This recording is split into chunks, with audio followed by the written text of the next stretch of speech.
Hey everyone, this is Isaac And this is Jackie. from Nonessential Media, and you are listening to the Beach City CROWS podcast. This podcast is all about our favorite cartoons, mine being Steven Universe. And mine being Haikyuu. Just a warning, this episode will feature spoilers for Steven Universe through episode 24. And spoilers for Haikyuu through episode 16. Thank you for listening, and we hope you enjoy.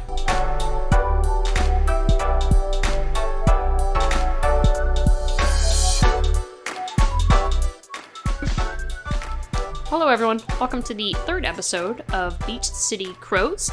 My name is Jackie, and I am watching episodes 17 through 24 of Steven Universe. And my name is Isaac, and I will be watching episode 9 through 12 of Haikyuu. So we have started a pattern. Sorted. We have started a pattern here where we talk about Steven Universe first and then go into Haikyuu. Do you want to do that again? Question mark? Actually, let's change it up. Do you want to do Haikyuu first? Yeah. Alright, cool. Yeah. I'm down with that. Okay, so... There's a baby screaming in the background, by the way, but... Yeah. Sorry, my niece is screaming. She's teething. It's a good day for her. So, still not really into the show, but there's a few things keeping me there. So we start off with episode 9. It's called A Toss of the Ace. Which doesn't make any sense. Shouldn't it be called A Toss to the Ace? Yeah, again, Hulu. I should probably look up the real titles of the show before. It's fine. Anyways, I barely realized the intro shows the characters performing their roles. Yeah. And I'm like, oh, Jackie didn't need to do a whole rundown on what they were. Yeah, I forgot that we did that until I pulled up the map where I had No, but it helped me. Oh, good. Yeah, but then throughout the show, you realize that they do that, so I'm like, oh, okay. Yeah, they really teach you volleyball, but they do it in such a natural way. Because, it's always somebody in the show is learning something, and so it's taught that way instead of them just suddenly pulling in a bunch of exposition like that. Like the coach, what's his name? The glasses, they call him like Spectacle. Takeda, right? I can't remember his name. Right? The relationship with past teams is very interesting, and I put ... Nekoma. Yes, the rivalry between Karasuno and Nekoma is the whole story, it feels like. And I got that sense early on before they start to play them, which I thought was cool, because it's kind of like a foreshadowing thing, like you need to know about these people. Here's another quote that I needed to write down for whatever reason. Nishinoya, how are you such a badass all the time? Tanaka. Yeah, it sounds like something they'd say. That was the part I started to hate Tanaka, because I'm like, dude, just calm down. Like, you need to chill. Yeah, not hate, but like, oh, he's kind of annoying. And then I put, the neighborhood club team is a cult. Nobody can tell me different. They just show up and they're like, we're ready to play volleyball. Come join us. Like, join us, one of us, one of us. I'm like, okay, so these adults are just going into a high school team to play with them. Cool. Ace casually joins the team again. There's this one part with him where he's like, I think it's in that episode where he's walking by the gym or up to the gym and Daichi sees him and he freaks out and he panics and he sees Asahi and Asahi goes to run away and he stops and he looks like he's about to jump through something when he could have just took 2 steps and ran around it. I'll have to show that to you if you didn't catch it, because I was like, what the hell, dude? Like, he was so scared he didn't even go the correct direction. Anyways, continue. That's another thing I didn't mention here. He's so scared. Just join. You already have your shoes, you already have your uniform, I think he's a character that really represents people that have anxiety, and especially anxieties that are brought on by failure. And it's how do you overcome, once you've suffered such catastrophic failure, how do you build yourself up to face that same task again to succeed? And I think that's also why he's more emotional for some reason. Yeah, I think I just get that vibe from him. He's just an emo. He's an emo. He's definitely more in touch with his sensitive side. Yeah. He's not some big masculine. He looks like he would be, but he's actually a teddy bear. Like the opposite? Yeah, absolutely. Yeah, because I got that vibe, like, oh, he's going to be mean to them, and he was, like, opposite. And I put Suga as a setter, because I think you told me, for whatever reason, I don't know if they pretty sure they mentioned it in a show, I just wasn't paying attention. Yeah, they mentioned it quite a bit, but it doesn't really become, it's not a plot point yet until this episode. It's not really discussed, you know? Yeah, I think that's why I was like, oh, what? Yeah. I mean, you get a lot of information thrown at you very quickly in Haikyuu, and if you don't pay attention to every detail, things are going to fly under the radar. It's fine. Another quote I felt I needed to write down. This one of my favorites. Someone yells, "Don't poop your pants," and then literally the next frame, Hinata's tongue is sticking out. like a freaking dog. I was like, what the heck?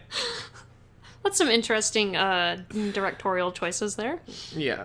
And I put Nishinoya has PTSD because of Ace, vice versa, I feel like. Yeah, there's a lot of trauma between we can it's like Suga, Noya, and Asahi. It's like those three all share the same kind of trauma because of what happened. Yeah, and it's interesting to me because it's a lot of people, I think, in the situation that they're in would blame the other two. Mm-hmm. But the fact that all three of them want to shoulder that responsibility themselves, like Suga thinks, oh, it's my sets is the reason why we lost. And Asahi's like, no, your sets were good. My spikes weren't good enough. Mm-hmm. And Nishinoya is like, no, I couldn't receive blocked balls. And it's like, you know, they kind of... I love how you laugh at the word balls. But you kind of see... I like it because it shows... It gives you a reason to respect these three characters, but it shows you that this is going to be a good team. Because only a team can... someone who's part of a team is going to be willing to accept their part in both failure and success. Mm-hmm. And the fact that these three are so willing to do that. And it sets an example, I think, too, for Kageyama, who came from a very, like... I'm going to win it all myself attitude. King of the court. To have these three, his three senpais, have a more mature attitude about what it means to be part of a team. And I think that's why, I think I put in here later on, I can't decide which one's my favorite, Nishinoya or Asahi, because they share that trauma and they're working towards a better relationship. Mm-hmm. And I just, for whatever reason, I see more potential in them right now compared to other characters. No, absolutely. And I think it's because they're being introduced. Yeah, every time a new character is introduced, there's a little bit of hype surrounding them when you first kind of get to know them. They're good at that hype. Yeah. They're good at hype in general. It's hype Q. I mean, it's in the title.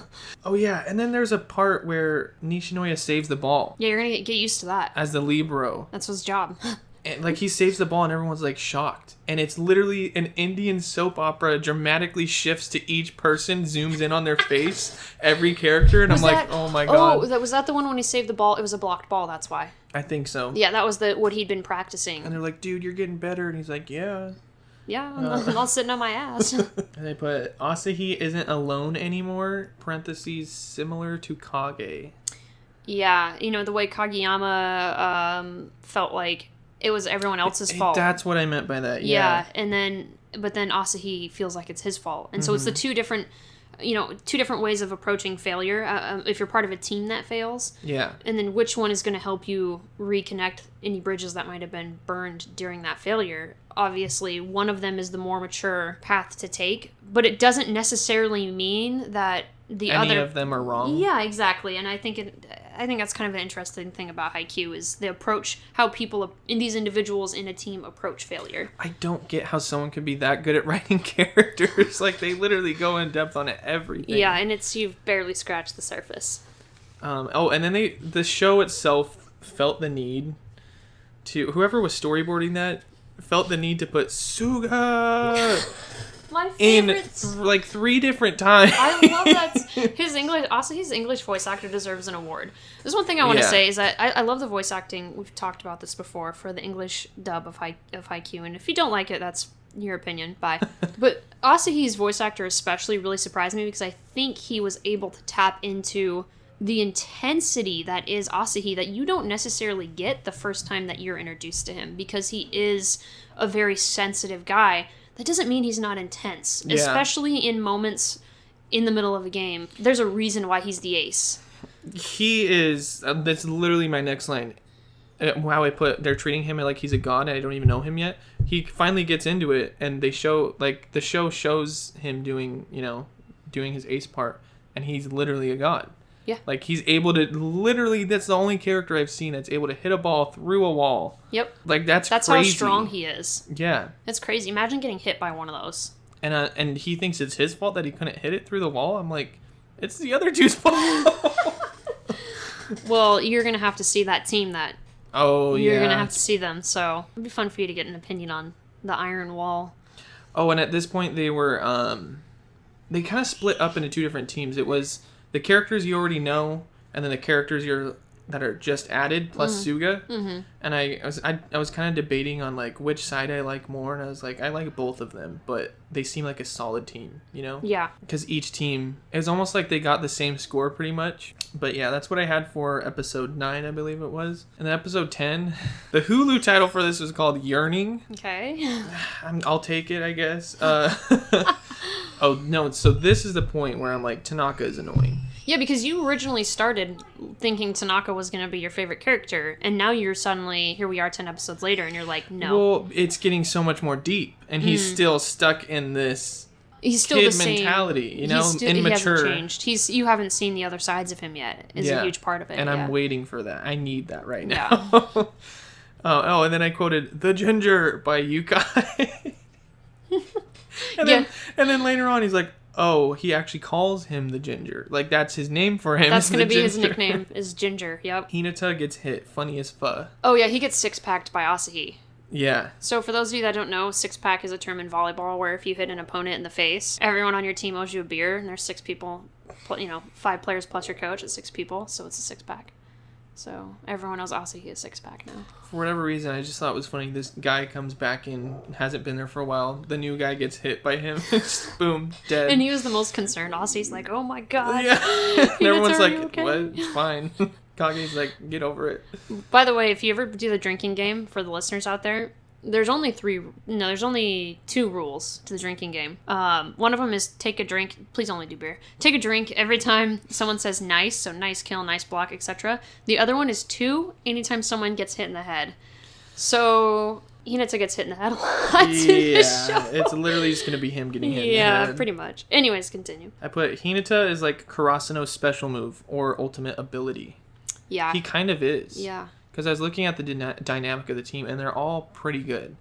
But they all have this moment where they kind of shine. Mm-hmm. I feel like Hinata shines the most when he hits the ball. This was before he, learned how to, actually hit the ball? Yeah, not just hit it without knowing where it's going. So I thought that was really cool about Hinata, and that's when I was starting to like him more. And I put, at this point, the CROWS have every reason to be an amazing team. They do, and yeah, that's the thing is it's funny because they're seen as underdogs in the show, and as a viewer, you kind of take them as underdogs. But quickly. Yeah, and you can kind of, what's interesting about them is they have all the right pieces. The question is, will the pieces stick together? Yeah, that's... When you have so many polarizing personalities, can they become a team? Right.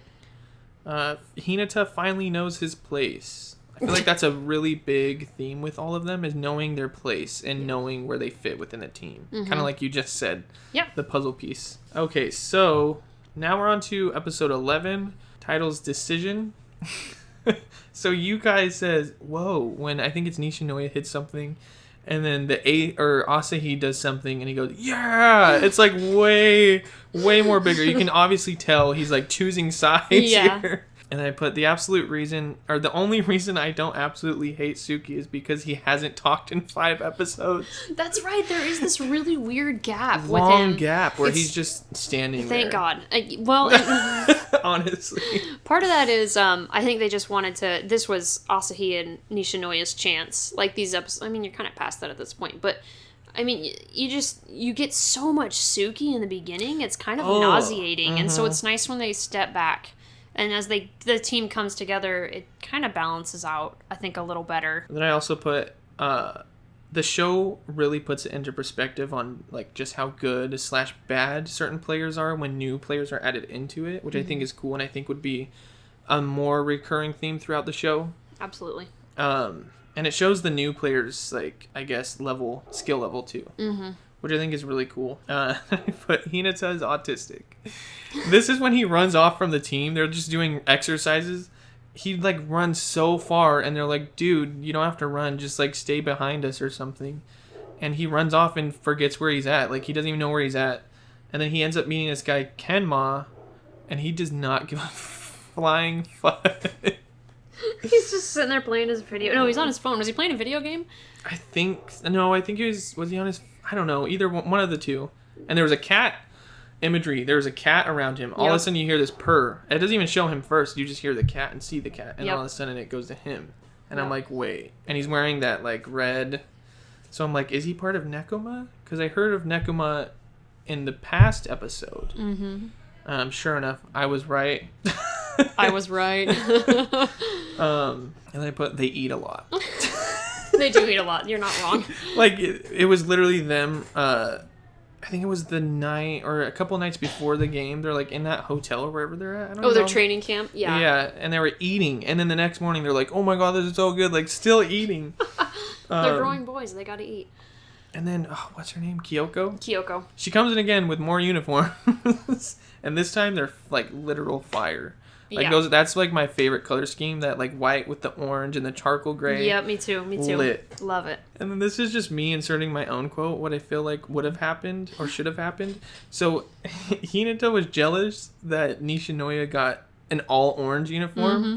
And they're like, you're literally dumb. Like, it's because he's the Libro, nothing else. And he doesn't think that still, even after hearing it. So I put, Nishinoya says jealousy's a disease, bitch. Get over it. I could kind of hear that coming out of his mouth, too. You're probably not going to like when I say this, but I said, I just don't like that Hinata needs Kage. It's kind of frustrating to watch. No, I actually really agree. I think that's... that's the thing that you have to kind of brace yourself for in terms of longevity when it comes to Haikyuu, is that it doesn't get resolved quickly. Hinata does not offer anything. Hinata's skill set is stamina and jumping power. That's it. I literally realized he needs Kage. He does. Like, in the next episode. And you're going to see in episodes down the line how he does in situations where Kageyama's not his setter. Mm-hmm. So probably really bad. I mean, you're not wrong. He becomes dependent on Kageyama, and that's an unfortunate thing because Hinata is not going to become a professional volleyball player. Like, he can't. He's not going to do it. Yeah. Kageyama could very easily become a professional volleyball player. Easily. So in a way, it's almost as though he's using Kageyama without... They have a great friendship. They develop a great friendship. But Kageyama can succeed without Hinata, but not vice versa. Like, that's just the reality of it. And we hope, obviously, as fans, that he's going to grow and change.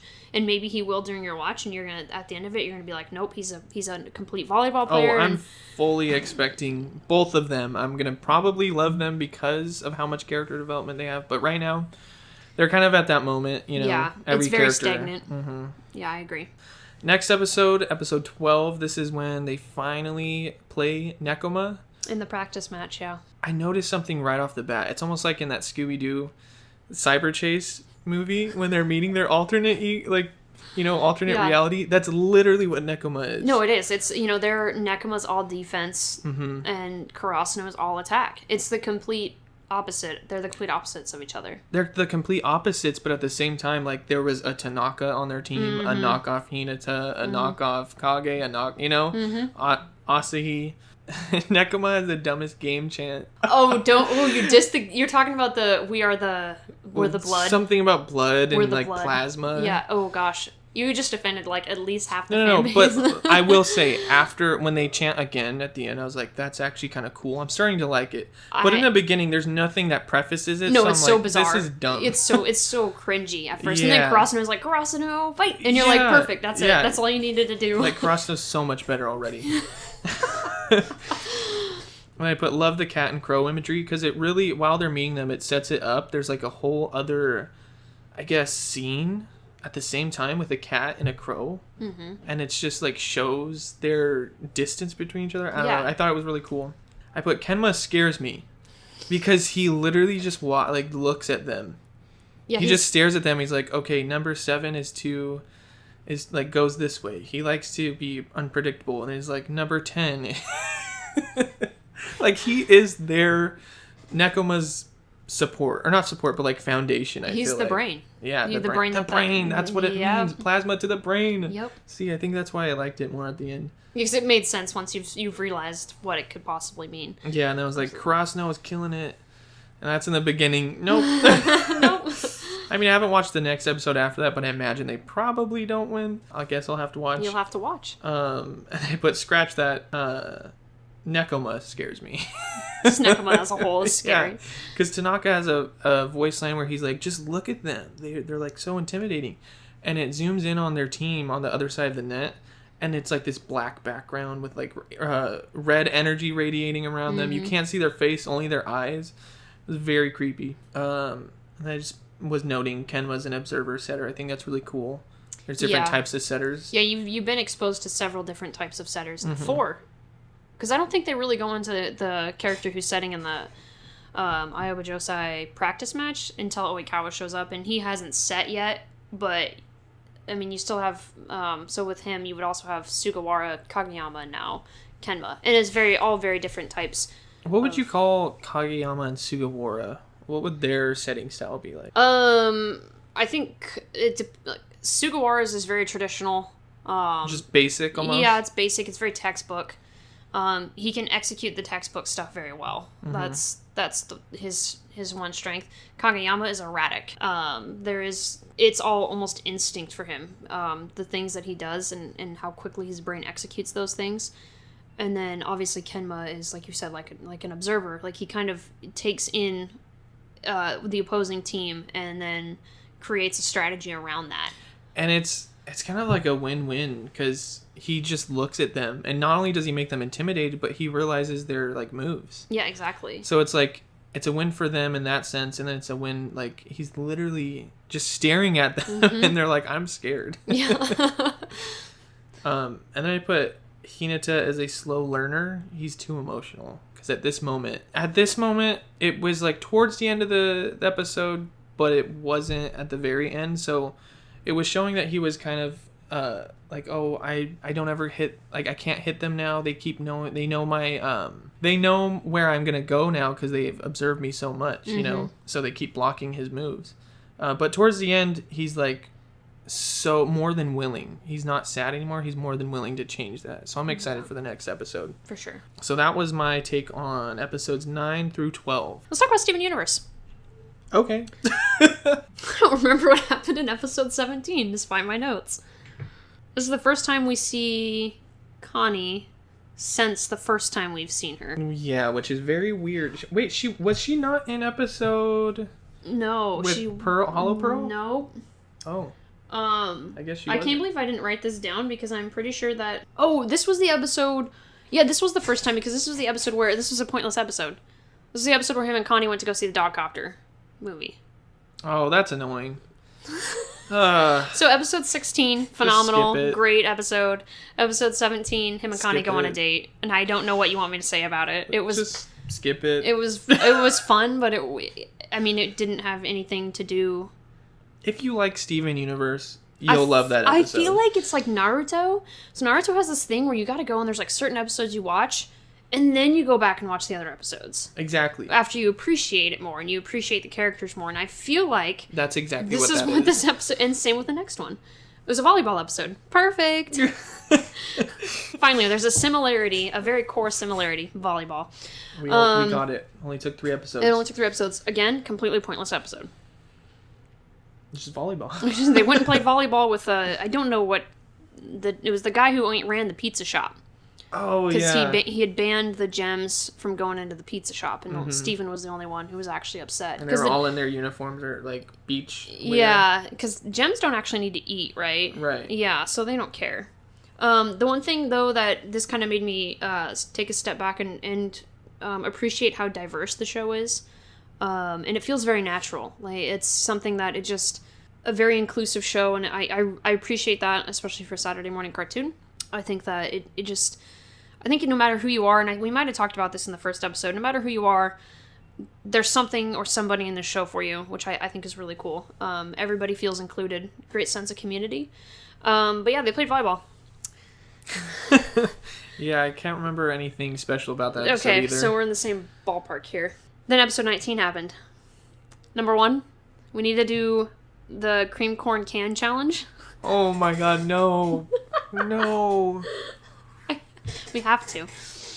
Wait, what happens in the episode? I have no idea. So that episode, Steven goes into his mom's room for the first time. Oh. So I didn't take a lot of notes because I don't think the notes were necessary. I think the biggest takeaway from this is number one, once again, the show can be really bizarre when it wants to be, which is cool. You don't really know what you're going to get episode to episode. Right. But I feel like, they didn't want him to go into a room. He gets into his mom's room. It's his first time being there. And it turns out it's not really what anyone expected, I think. And to me, it hinted that his mom wasn't a regular gem. She wasn't just no offense to the other three, but they're just average. They're just average, and yeah, they're literally made. Yeah, and for something. Yeah, and this is the moment where you're kind of like, I think his mom might have had a different power set or been a little more powerful, because you definitely kind of talked about this in the last episode, about how. We don't know anything about his mom. What we know about his mom is what we've learned through the characters and how they feel about her. And obviously, there's definitely an impression from, at least at this point, for sure for me, with the other three gems, that Steven's mom was someone that they had a lot of respect for. But you don't really understand that. We don't know why. We don't know the whys.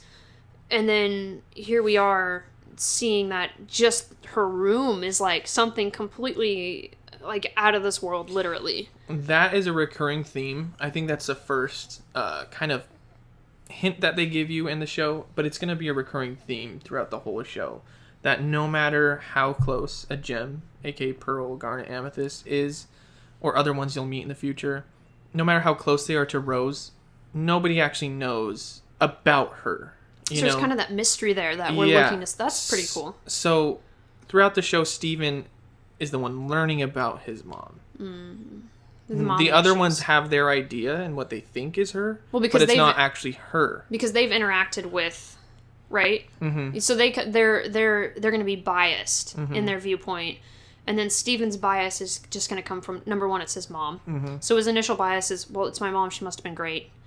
And then the other bias is what he's hearing. And now it's almost like he's starting to discover things that were kind of kept from him. Yeah. Starting with his room. It's kind of a great baseline for discovery or curiosity, because he's like, well, two different things coming at me. I need to see for myself. Yeah, exactly. I think that's... So that was kind of when it came to those first three episodes, 17, 18, and 19, I think that was the most important out of those three episodes, because it kept that mystery alive. It reminded me that his mom is this kind of from what I can gather, a central plot point. Mm-hmm. And they're just kind of slowly starting to unravel that aspect of it. And it's how ingrained it is in Steven's character and in his development and everything. So, yeah, that would be my thoughts on that. And then 8 episodes after episode 12, we landed on 20, and there was fusion again. Oh, was this? It was garnet and amethyst. Oh, Nicki Minaj. Nicki Minaj. Cringe. The music was phenomenal for that. I think that they really step up the music when it's fusion time. You know what's cool is Rebecca Sugar said it herself. She wanted each gem to have their own kind of instrument. Oh. So when they come together and fuse, they make a different sound. Okay, that makes sense. I can definitely... I'm going to have to pay attention to that the next time I see some fusion. Yeah, I didn't know at first. I was just like, oh, this sounds cool. Yeah, that was I know, I just felt like it upped the ante a little bit in terms of the hype around it, because the fusion the first time got me really hyped. Mm-hmm. And now it's coming back, and so I'm excited about that. I like the fusion aspect. I think that it just adds... Knowing that there's almost an endless possibility of characters and fusion types that we could see in the future makes me excited to see what could be next. As someone, we've talked about fans of RPGs and stuff, we like the character types and new things and stuff like that can appear from that. So the other big thing that came from this, plot point wise, also surrounded fusions, was that they can be unstable. So a fusion isn't necessarily always a good thing, depending on the situation. Yeah, especially this one. Yeah, it was not a good... This one is probably just never needed. Sugalite is her name, I believe. What is the name? Sugalite. Okay. Sugawara? What? So we had volleyball, and now we have Sugas? I don't even know anymore. There's a lot more similarities than we thought. Lots of eating. Yeah. Similar theme. Yeah, so again, like, if they can just kind of keep if they can, I feel like we're starting to get, like, the episodes with stuff that matter starting to get closer and closer together. Mm-hmm. So I feel like that's good. Like, we're getting to where maybe we're starting to realize they were going to have the opportunity to tell a true story and not just, some funny bits. Yeah. But then episode 21 happened. Oh no, I don't even know. Episode 21 was another Beach City episode, and no. I'm sorry. the chick, I don't remember her name. The chick who works at the donut shop. Sadie. Oh, was it about her mom? No, it was about her and Lars.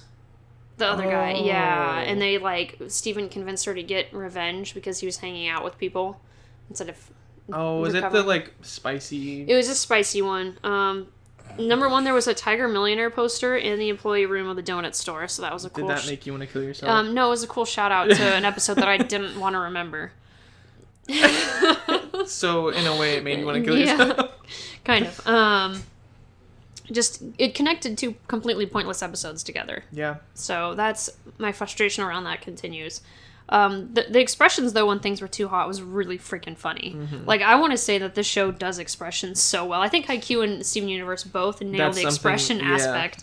There's so much screen cap worthy stuff in these shows. Yeah, or meme worthy. There's nothing but memes out of these two shows, and I love that. Again, this is another one of those things where I think I just needed to. It's something that you need to go back and watch when you appreciate. Because I don't know Lars and Sadie. Like, I've seen Lars quite a few times now. And Sadie's just kind of always been, like, attached to his hip. She really hasn't. This is, like, the first time I think her character started to develop, which I do want to say. Step outside of him. Yeah, and I do want to say one thing that's kind of cool is that while this is about Steven and the gems, it also sounds like Gem and Holograms. It's also acknowledging Beach City as a whole and all the large cast that, well, I think the dad says something once that there's like 17 people that live there, but it's acknowledging everyone that's in this world, not just the main character, which is pretty cool. But right now I don't care. So yeah, it's kind of weird. You're kind of forced to be like, oh, cool, we're getting like an interaction between these characters we know nothing about, and we're supposed to love them. Yeah, or, like, have a reaction. Yeah, I think that's the frustration, is that there's no reason for me to care about this interaction now. It's almost like they placed it there, like you were saying, just so you could go back and watch it. Yeah, exactly. Episode 22, my favorite quote so far: I managed to stay true to myself by watching myself die. Was that Pearl? Oh, no, it was Steven and the Stevens. Steven. Steven and the Stevens, That's what episode it is. Where he makes his own band. He makes his own band by going back in time. This episode was fun. I don't know if it was necessary, but I think it was very fun. It was a fun take on time jumping and stuff like that. Mm-hmm. They didn't care about whatever rules might apply. It was just fun. Music, I love music episodes, so I can't complain. Pointless plot-wise. But it was moderately horrifying to see them all fade away when he... Oh, yeah. I was like, dang, dude, this show is so dark sometimes. One note that I made, and I don't know if this is true, you can see the 2 gems Garnet has on her hands. Is this the first time that we see 2 gems on Garnet? I don't think so. Maybe it's just the first time that I noticed. Because it was very, like, in your face, the way it was storyboarded, the way the layout for this and everything. It was very, like, straight in your face, like, she held her hands out. Yeah, then probably. I don't know if that was intentional. I don't know if they were trying to hint at something. I just know that she's the only character so far I've seen that has 2 gems. That's not a fusion, which obviously this means that there's more to her. Yeah. You'll get to it. I just feel like it's something that they were trying to get my attention by showing me that. So in my face, Mm-hmm. Yeah, it just, aside from that, I managed to stay true to myself by watching myself die. I mean, that's poetry, like, honestly. Yeah. This was interesting, too, because one thing it did do, was it showed the relationship that Steven has with his dad a little more. Mm-hmm.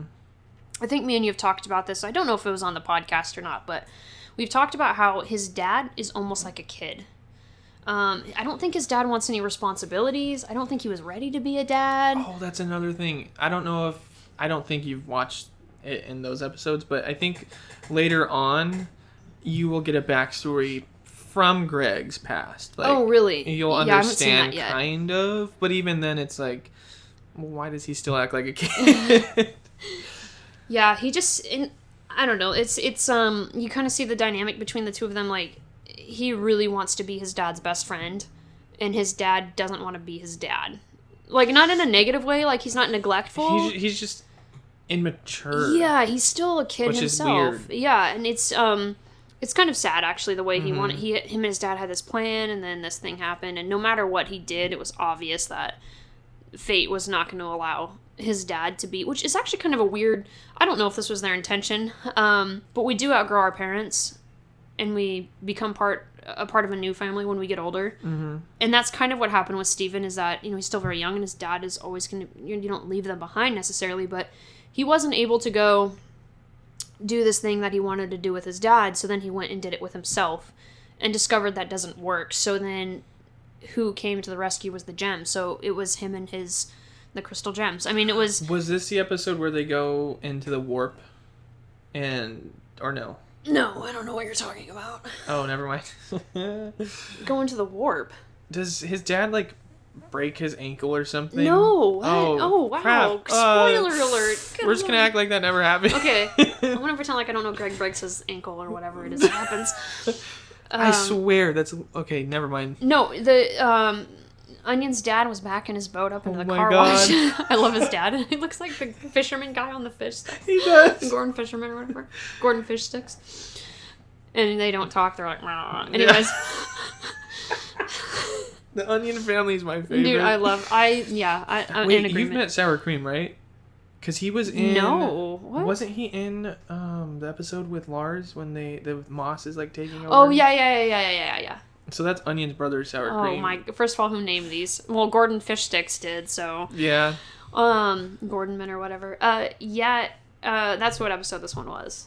Was these backing the boat up, and the boat got stuck, and then Steven had that thing because they'd gone to go get that like time jumpy thing at the beginning of the episode, and he decides, oh, I have this. He goes back, or no, I don't even think he knew he had it, but he went back in time with it without even realizing it, and then he went to go stop the boat from being backed up into the car wash, and he succeeded, and then the Onion's dad came out and was like, wah, wah, wah.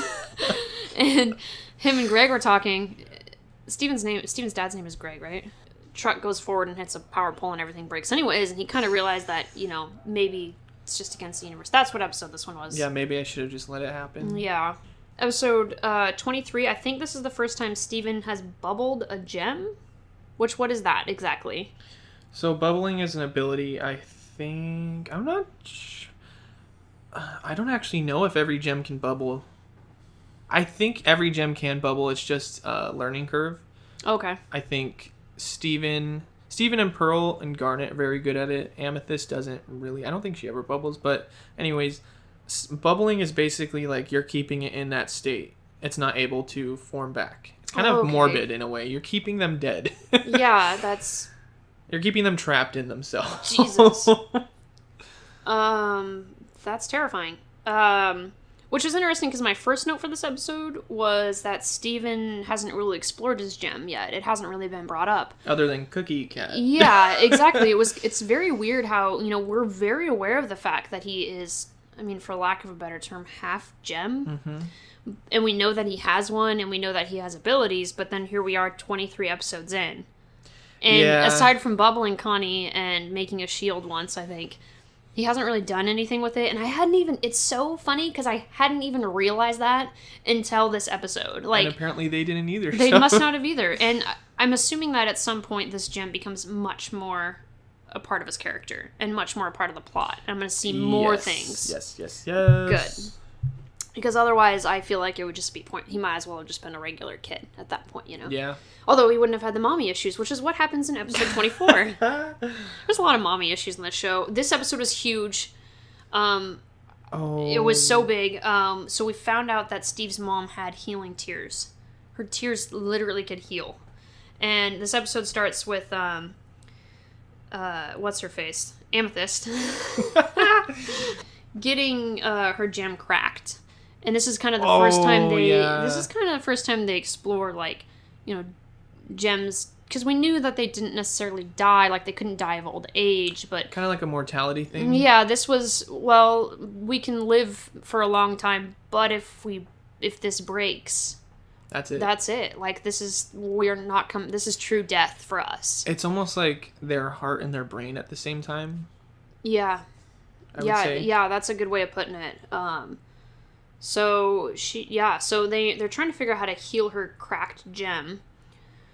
And this is, of course, Stephen finds out that his mom had healing tears, so he's trying to find ways to cry onto this gem to see if it'll heal, and it doesn't really work. And the big thing with this is that this really started to hammer in his mom issues. Like, he... The way you said that. Hammer in his mom's issues. Oh, God. Anyways. This is a PG-13 podcast for a reason. Really started to drive his mom... Nope, there's no way to say it. Stephen has mommy issues. And this episode continued to... Like, it's been a kind of a theme, but this is the first moment where he's like... It's almost like he feels inferior to his mom.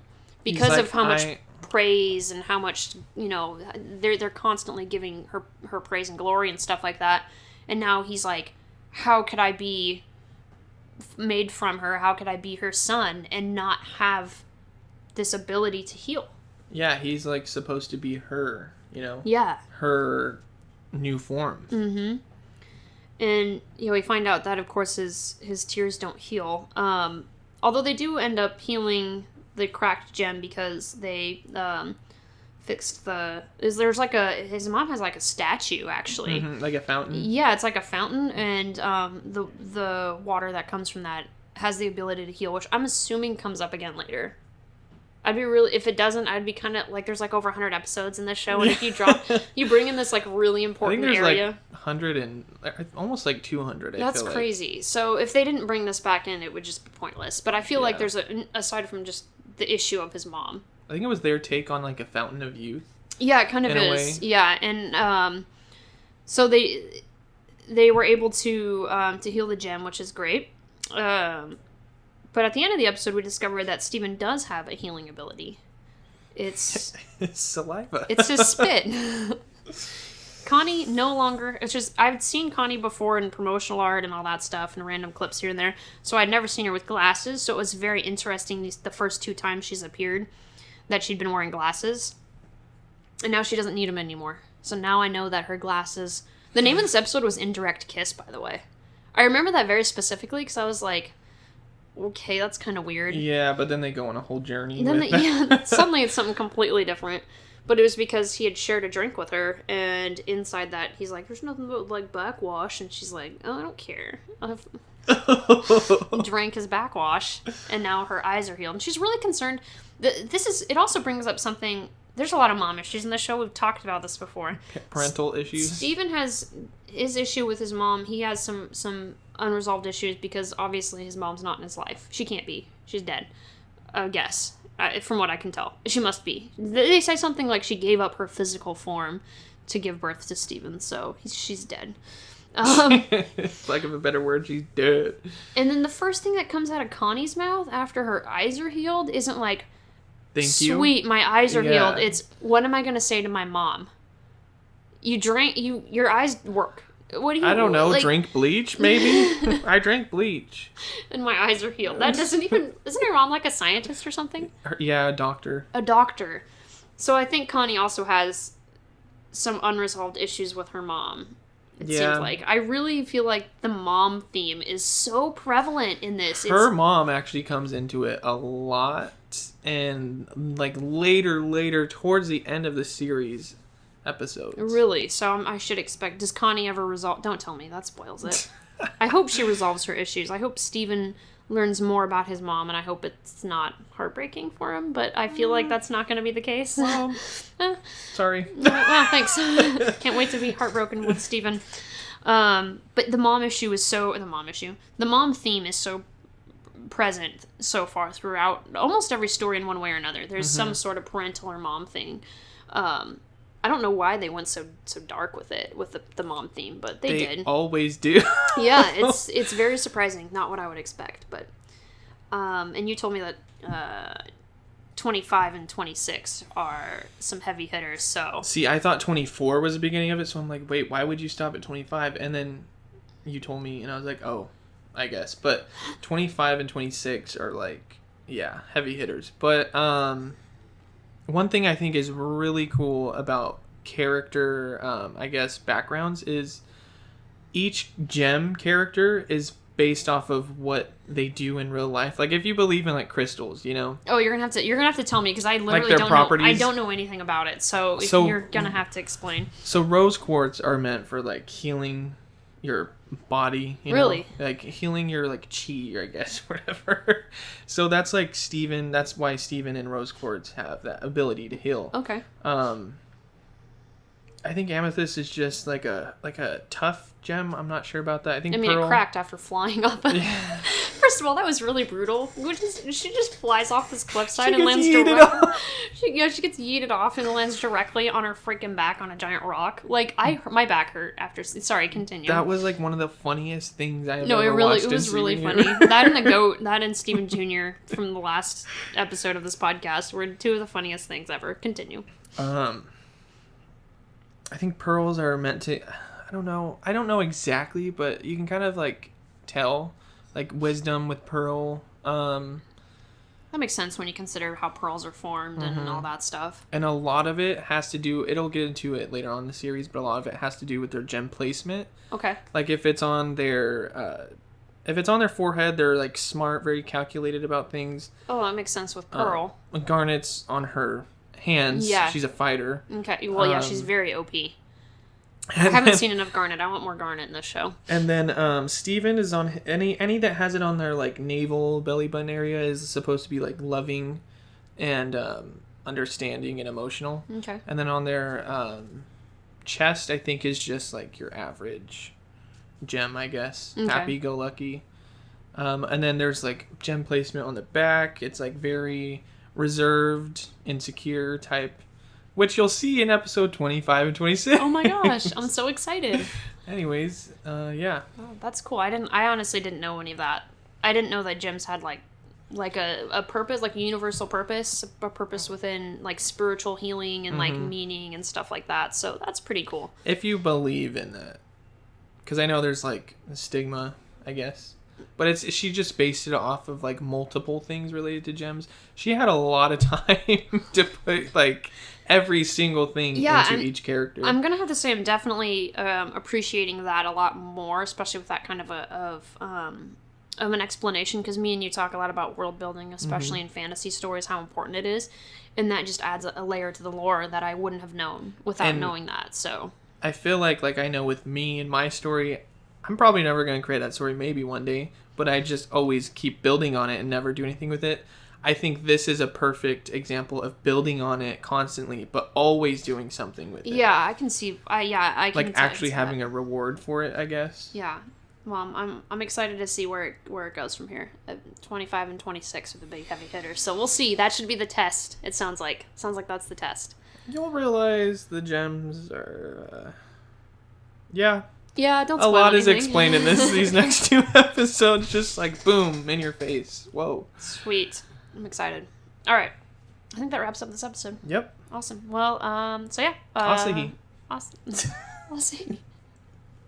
I want to I want to kill him. Call him acai. Acai bowls. Acai bowls. You know, like I think it's like seeds, like vegans eat. Yeah.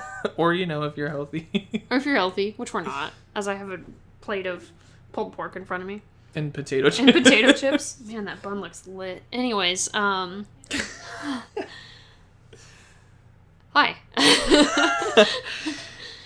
Thank you guys for listening, having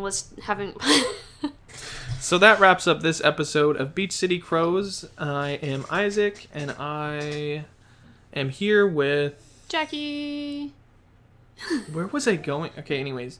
So that wraps up today's episode of Beach City Crows. In the next episodes, I'm sure we'll watch, I'll watch like 4 more episodes of Haikyuu, and then Jackie will watch 8 of Steven Universe, because that's just how it works out. And we will see you in the next episode. Bye, guys. Bye. See ya.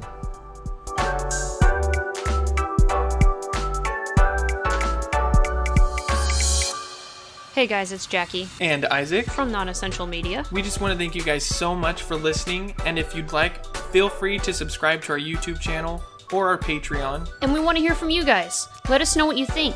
Let us know if you're watching along with us and what your thoughts are. You can find us on Twitter at NonessentialM. We're on Facebook as Nonessential Media. We're also on Instagram at Nonessential Media. Check out our website, nonessentialmedia.com. So check us out. Thanks again for listening. We truly appreciate every single one of you. See you guys next Saturday for a new episode of Beach City Crows. Bye. Skibbly babbly bop.